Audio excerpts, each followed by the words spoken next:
Hey guys, it's the Redstone Wizard here again. In the third episode of Let's Learn About Redstone. Let's learn how to do Redstone. Okay? Today, we're actually going to be going over different types of power sources. Okay? So, I have three different classifications. First, we have either the minor activation power source or the full power. Now, both of them are they're both the same way. That's pretty much it's a constant power until something happens type thing. Like this is a trap chest. If you open it, it activates the redstone signal. It starts a signal. Torch, you place it. Again, all of these have something in common. You got the redstone block, which will produce consistent power. Can't be turned off. Trap chests, you open them up, they produce a signal. Redstone torches, they're like redstone blocks except for weaker. They can be turned off by getting power directly to them. Well, the block they're attached to. Buttons, what you push and you produce a signal strength of 15. This one is weird. It's a daylight sensor. You can actually, this can be classified as a consistent power source because if you set it up, it will control a lot of devices. And you can set it up where it will after this point, it will produce a certain signal. Attach a repeater, it will always produce 15 until there is no light. Then we got levers, all types of pressure plates. And then we have the detector rail. This is a special one. And tripwire hooks. All of these are power sources. These will produce power on their own. Well, if you notice, I don't have an observer, but that's a specialty one. A lot of this stuff right here is from the older style pre-observer. So now if we go into this next section, you notice I have a comparator here. Well, the comparator these are comparator outputs. There's a lot more comparator outputs. And if you notice, I've got trap chests and power rails on here and the daylight sensor, which is also over here. Now, the daylight sensor will always produce a steady string unless you attach a repeater to it. But you can attach a comparator to it and just extend the signal out. But yeah, that's why it's put over here. Cauldron, as long as it has something in it, water or lava for Bedrock. Lava is for Bedrock only. Water for Java. You can produce a signal strength of 3 if it's full, 2 if it has two bottles of water in it, 1 if it has 1 bottle of water in it. Okay, that's it. I would classify these as container ones. Specialty container.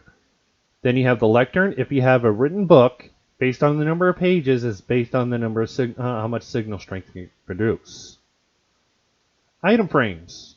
Put an item in it, put a comparator behind it, you'll be able to produce a signal strength from 1 to 8, depending on how you turn the item frame. This, when it is used with a comparator, it will register the contents of a hopper minecart or a chest minecart and give a signal strength based on that. Well, then we've got the brewing stand, which if you have anything in it, it will produce a signal. Pretty much if there's anything in them, it produces a signal. The jukebox, different from note block. If you put a music disc in, depending on the music disc is depending on how much signal strength you have. The composter is like the cauldron over there, except you can produce up to a signal strength of 8. Hopper, if you have items in, produces signal. Same thing with the dropper, dispenser, shulker boxes, barrels, trap chests, normal chests, and all 3 types of furnaces. And this will it will be the same as over here, except you can use a comparator for fine tuning. Comparator is used for fine tuning, and I figured I'd do the power sources before I do a comparator explanation, because comparators are a lot different than repeaters, but they have some of the same effects. Okay, now into the last section. This is the special one. It's the observer. The observer is one of the more interesting power sources because it works with anything that could change block states. As in, let's just grab a comparator real fast, and I'll set that here. Let's grab a normal piston. Let's throw it up here. Put a block on. And I'm just going to grab a door. Just a standard oak door. Now I'm going to put it right here. That changed its block state. So now if I open the door, it changed its block state. And that's all that does. It just detects changes in the way things are. Something pops in that wasn't supposed to be there, it activates. It produces a signal strength of 15 for 1 redstone tick. On Bedrock, we can't use that 1 redstone tick because we're on a 2 redstone tick based system, but in Java, it will produce pistons losing their blocks.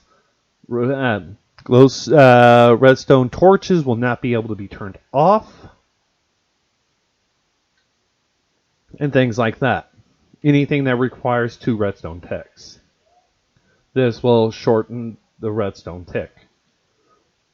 So now that's all the power sources. Because, like I said, the observer is the one that is different than all the other ones. Because you have ones that require a comparator. Some of them, a couple of them don't. But works better with a comparator. Some of them that just do it on their own. And some of them that require items to be activated. Tripwire hooks, things like that. But I hope this part was informational for you guys. If you like the video, leave a like, comment, helps me out a little bit. And you also might be able to answer some questions from other people. If you have any major questions, please let me know.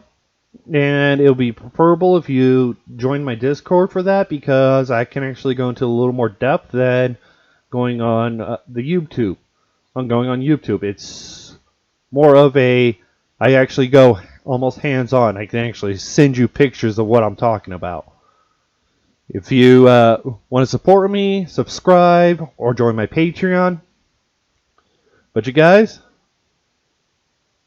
this is the Redstone Wizard. Enjoy building.